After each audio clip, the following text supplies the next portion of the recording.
All right, guys. So today we're going to be checking out the brand new Skullcandy Dime Evo. Now, the Skullcandy Dime lineup has honestly been one of Skullcandy's most intriguing earbuds in their lineup, but a lot of that has to do with the value that it brought. Because I think when the Dime originally came out, I think they were only like $25. They eventually got up to like $29 with the latest generation, but with the Skullcandy Dime Evo, they jump all the way up to $49. So essentially a $50 pair of earbuds, which kind of puts it in a whole different level of competition. It puts it in a whole different range. And I think it starts to kind of pull it out of that like budget or very inexpensive pair of true wireless earbuds. But does that kind of change the appeal to these? And what all did they change to actually warrant jumping the price up to that point? So we're going to talk about a lot of these things. We're going to talk about the sound, what all comes inside the box, and see if it honestly could be worth the $49 price tag. So to start with, let's go ahead and talk about the look and the design of these. One of the things that's always been very appealing about the Dime lineup is how small everything is. The earbuds are small, the case is small. In fact, the case always had the little clip where you could just even clip it onto your keychains. It was meant to be with you on the go all the time. It was something that was easy to keep with you. And I think with the Evo, they definitely kind of vamped up the case. The case is much larger than the original Dime series of earbuds. It does still have the clip, so it does, still kind of have it where you would clip it on your bag. I think this takes it to a level where I would not put these on my keychain because this is much larger. Now, I do like the clear look of the case. This again is different than the other Dime series of cases because the other Dimes you could always see the earbuds sitting in the case, and that had its advantages and disadvantages. Obviously, when you had the earbuds out of the case, it would always be exposed to having dirt and things like that getting into it. And with the Evo, you don't have to worry about that. Now, I have the black version here. It is also available in white. I will have all of this linked in the description if you're interested in checking these out. But I think the black look, especially with the clear case, just has a nice look to it. Now the earbuds, they actually look exactly the same. They still have that like very small form factor. It is using the stem. There is gloss on the inside, so it does kind of pick up a little bit of fingerprints and oily things while they're sitting in your ears. They do use button controls, which is a huge plus. But out of the box, they do not give you control over everything. But luckily, another advantage to the Evos over the original Dimes is this pair actually works with Skullcandy's app. So you can go within the app, you can switch around some controls and actually get these to control everything. So that is definitely a huge plus. Now, these are Bluetooth 5.3, so they do allow you to connect to more than one device at a time. You do have to go into the app to toggle this on or off if you want it to do it. So you are going to want to download Skullcandy's app. I think this is going to allow you to take advantage, obviously, of keeping these updated. It's going to allow you to switch them into multi-point, switch around your controls. There are 3 pre-built EQ options. This is already kind of built into the earbuds themselves. This is something that Skullcandy's done pretty much on all of their earbuds. You have your music mode, you have your bass boost mode, and you have your podcast mode. That's like the 3 that are already built in.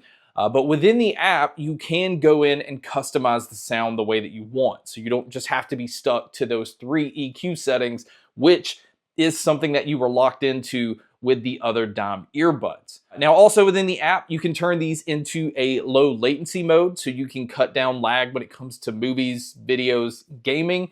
You also have a stay aware mode, which was in the previous Dime series, but now you have a slider to adjust how much of your surroundings you want to hear. It's basically like an aware mode or a transparency mode, and this allows you to hear more of traffic, hear more of people talking around you. You can kind of blend in how much you want to hear of that mixed in with your music. So it's nice that you now have control of that. And then another feature that I thought was kind of interesting, but we saw this in the Bose series of earbuds, is it has a photo mode. So you can actually have it where your earbuds toggle your phone's camera.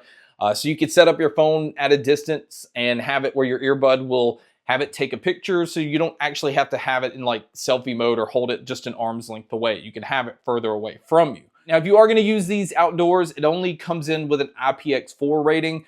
So it's not very protected against water, but it's fine against splashes and sweat and rain and things like that. Just kind of be careful if you're around the pool or if you're at the beach, just don't submerge these into water. Now, as far as what they've included in the box, this is kind of the standard. You get your small, medium, and large silicone ear tips. You do get a USB-C cable, which you will have to use for charging. Even though the case is larger and it's different, it still does not support Qi wireless charging. And the battery life on these are actually very good. Now, the battery life on the earbuds are the same as the Dime 3. You still get 8 hours on the earbuds themselves, but now with the charging case, you're gonna get about 36 hours total. So that's a huge boost in the battery life, because I think before, the max that you can get with the Dimes with the case was only about 22 hours. It does have the same fast charging feature though, so if you do pick your earbuds up and they're dead, a quick 10-minute charge will get you about 2 hours of use. I always find that this comes in handy, especially for a pair that's made to be on the go. It's maybe one that you don't always make sure are charged, so it's nice that if you pick them up, they're dead. Just 10 minutes will give you 2 hours, which will be fine for like a workout or a run or a bike ride. So again, I do like that they have this feature. And if you are gonna use these for taking phone calls, I think the mics on here are just okay. I don't think it's anything special. I don't think it's anything that's gonna blow anybody away, but if you're in a noisy environment, it did a pretty decent job of focusing in on my voice and blocking out a lot of the things around me. But you guys can be a judge by listening to a test here. All right, guys, so here is a mic test using the Skullcandy Dime Evo. Now, I am hand holding this camera, so I know it's shaky, but there's a trash truck down the road. It's kind of a windy day, so there's definitely some noise going on around me, but this is just to give you an idea of what it would sound like if you were to take a call in public. So now let's talk about the sound. And I don't know if this is where the price jump just kind of completely made me see these in a different way. But going from like $25 or $29 all the way up to $50 immediately just put it against some really good competition. And I think at $50, I have some issues with these when it comes to the sound. The first thing is they do not get loud enough. I pretty much found myself listening to these at max volume the whole time that I was testing these. Even in quieter environments, I just felt like max was the way to go. I felt like I needed another at least 2 to maybe 3 notches to at least have it somewhere that I'm used to listening to music. And this isn't really even considering like blaring it. I just felt like they were limited when it came to the volume. And same thing with the different frequencies. Now the bass on these has a nice punch, but it's not that really accurate kick. It just felt a little bit bloated. It felt mushy, and it definitely felt like it affected the mids and the highs. Now this is with my own custom EQ. I felt like with the music EQ that it has out of the box, the music kind of felt lifeless. I definitely felt like I needed to boost the treble, and I still boosted the low end on these. And no matter what, I felt like it just had this balled up sound. It felt like it was lacking when it came to details. It definitely felt like it was lacking when it came to that more accurate kick. When it comes to bass. You know, if you're not used to comparing a lot of earbuds and you just are looking for a pair to go to the gym, not actually, you know, pick apart things and hear a lot of details, maybe these will be fine. But I just felt like they were lacking something. They're just not the most detailed earbud. Even when it comes to the treble, it felt like everything was kind of pulled back, and it didn't even have that like very detailed sound that I like to have. And that same thing kind of rolled over to the mids, where it felt like it was behind something, and I never could get the vocalist to sound as upfront as I'd normally like to listen on other earbuds.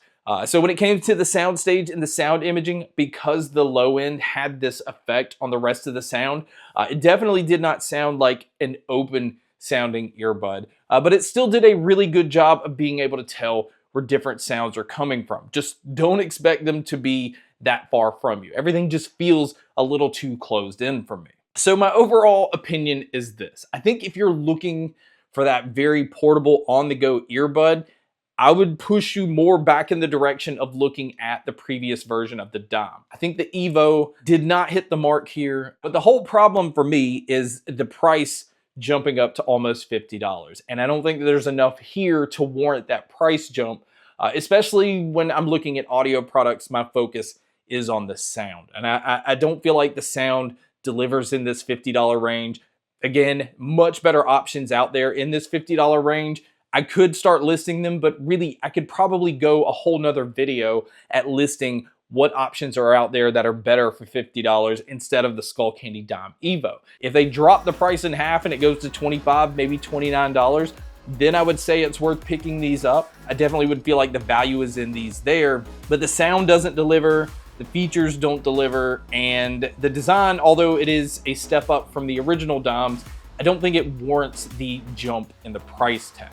But guys, that's my video on the brand new Skullcandy Dime Evos. Thank you so much for checking out this video. Thank you so much for checking out all the other videos. And as always, make sure to stay tuned for more.